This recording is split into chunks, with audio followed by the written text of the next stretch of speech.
Subscribe कीजिए हमारे YouTube channel को और बेल आइकन में क्लिक कीजिए ताकि हर नई वीडियो की अपडेट मिले सबसे पहले।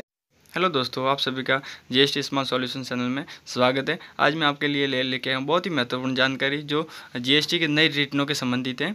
इसमें यह है कि जीएसटी के रिटर्नों को बहुत ही सिंपल कर दिया गया है और नए रिटर्न जीएसटी प्लेटफॉर्म पे आपको मिलेंगे। इस स्कीम को सुगम सहज स्कीम फाइनेंशियल ईयर 2019 रखा गया है और इस रिटर्न में आपको सहज सुगम ये इस टाइप के रिटर्न मिलेंगे। ठीक है, यह 1 अप्रैल 2019 से ये सुविधा स्टार्ट होने वाली है और 1 अप्रैल से लगभग इसके लिए जीएसटी पोर्टल पूरी तरीके से तैयार है और लगभग 100% है कि ये 1 अप्रैल 2019 से ही सुविधा स्टार्ट हो जाएगी। अगर नहीं होती है तो कुछ ही समय में आगे शुरू हो जाएगी, लेकिन होगी ज़रूर। ठीक है, इसके लिए जीएसटी पोर्टल पे भी अपडेट आ गया है।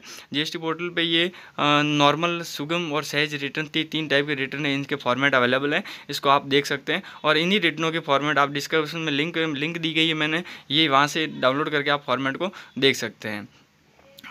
जीएसटी के नए रिटर्न थोड़े से अभी के रिटर्नों से अलग है क्योंकि इसमें बहुत तरह के चेंजेस किए गए और मतलब जीएसटी पोर्टल की ये मतलब ध्यान में देखा है कि सिंपल किया गया, बहुत ही सिंपल किया। एक ही रिटर्न में सब कुछ सुविधा मतलब अवेलेबल कराएगी अपने को। आउटपुट, इनपुट जो भी है, टैक्स है, लाइबिलिटी वगैरह जो भी अपने को जो भी भरनी है वो एक ही रिटर्न में भरनी है और इसको क्वार्टरली और मंथली 2 भागों में डिवाइड किया गया है। इन्हीं रिटर्नों को पूरी तरीके से आगे मैं आपको समझाऊंगा। ठीक है, नए रिटर्न इस टाइप से हैं। अभी वर्तमान में GSTR 3B और GSTR 1 अपने को फाइल करना होता है। इसे जल्दी बदल करके जीएसटी सहज फॉर्म, जीएसटी सुगम फॉर्म, ये 2 टाइप के फॉर्म आएंगे। इसमें जीएसटी के मंथली और त्रैमासिक क्वार्टरली रिटर्न अवेलेबल कराए जाएंगे। अभी की व्यवस्था को देखते हैं तो ये आउटपुट के लिए GSTR 1 अपने को भरना होता है और इनपुट के लिए GSTR 2 भरना होता था, लेकिन इसको कुछ समय के लिए सरकार ने स्थगित किया था, जो अभी तक स्टार्ट नहीं हुआ। और जीएसटी पेबल के लिए GSTR 3 भरना पड़ता था और इन तीनों को मैच करने के लिए GSTR 3 भरना होता था। वो सरकार ने पोस्टपोन किया था कुछ समय के लिए, जो अभी तक स्टार्ट भी नहीं हुआ है। अभी की व्यवस्था के अनुसार GSTR 3 अपने को टैक्स लायबिलिटी के लिए भरना होता था और GSTR 1 आउटपुट सप्लाई की एंट्री करने के लिए अपने को भरना पड़ता था। और इसी के बाद में आपको फ्यूचर में ये इस टाइप के रिटर्न देखने को मिलेंगे। सेल के लिए सहज रिटर्न होगा और परचेज के लिए सुगम रिटर्न होगा। जीएसटी पेबल इसी में आपको दर्शानी होगी। ये रिटर्न आपको मंथली और क्वार्टरली टाइप में आपको मिल जाएंगे ये रिटर्न।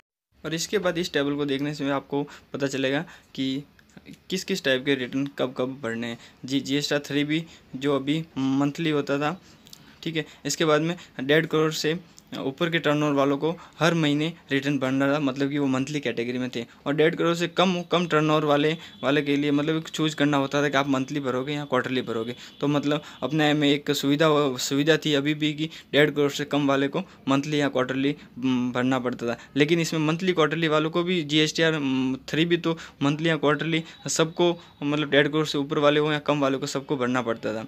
लेकिन GSTR 1 की डेट अलग अलग थी, मंथली और क्वार्टरली। उसके बाद में ये थोड़ा सा डिफ़िकल्ट होता था किसी को मंथली भरना है, लेकिन एक बार GSTR 3B तो हर किसी को 1.5 करोड़ से कम वाले हो या ज़्यादा वाले हो एक बार सबको भरना पड़ता था। फ्यूचर में आपको B2C के लिए सहज रिटर्न और B2C B2B के लिए सुगम रिटर्न भरना पड़ेगा। और ये सब रिटर्न 3 टाइप में होंगे: नॉर्मल रिटर्न, सहज रिटर्न और सुगम रिटर्न। नॉर्मल रिटर्न होता है जो 1.5 करोड़ से ऊपर टर्नओवर वालों के लिए होगा, जो रिटर्न मंथली होगा। और सहज और सुगम रिटर्न 1.5 करोड़ से अप टू 1.5 करोड़ तक वालों के लिए होगा। और सहज रिटर्न B2C कैटेगरी के लिए और वो B2B के लिए होगा। यदि टर्नओवर 5 करोड़ से अधिक है तो GST का मंथली ही सहन करना है, वो अनिवार्य है। ठीक है, यदि 5 करोड़ का टर्नओवर है तो 5 करोड़ तक का टर्नओवर है तो और अनरजिस्टर्ड से उसकी बिक्री की है तो उसे सहज रिटर्न सहन करना होगा।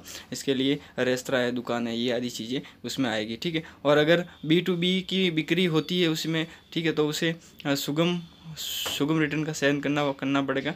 ये थोक विक्रेताओं के लिए, कारखानों के लिए मतलब सही रहता है। ठीक है, व्यापार में बिक्री भी हो और विशेष आर्थिक में है तो उसे क्वार्टरली रिटर्न चूज करना होगा। और इन सारे रिटर्नों की कॉपी फॉर्मेट मेरे डिस्क्रिप्शन में लिंक दी हुई है, वहाँ से आप ये डाउनलोड कर सकते हैं और डाउनलोड करके आप देख सकते हैं।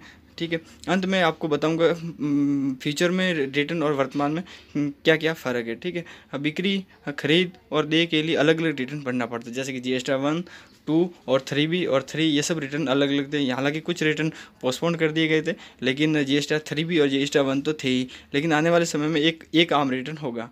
ठीक है, GST 1 और 3B को बंद करके सुगम और सहज रिटर्न लाई जाएंगे। ठीक है, ये अभी तक क्वार्टरली रिटर्न 1.5 करोड़ से कम टर्नओवर वालों के लिए था और फ्यूचर में 1.5 करोड़ से ऊपर वालों के लिए भी होगा।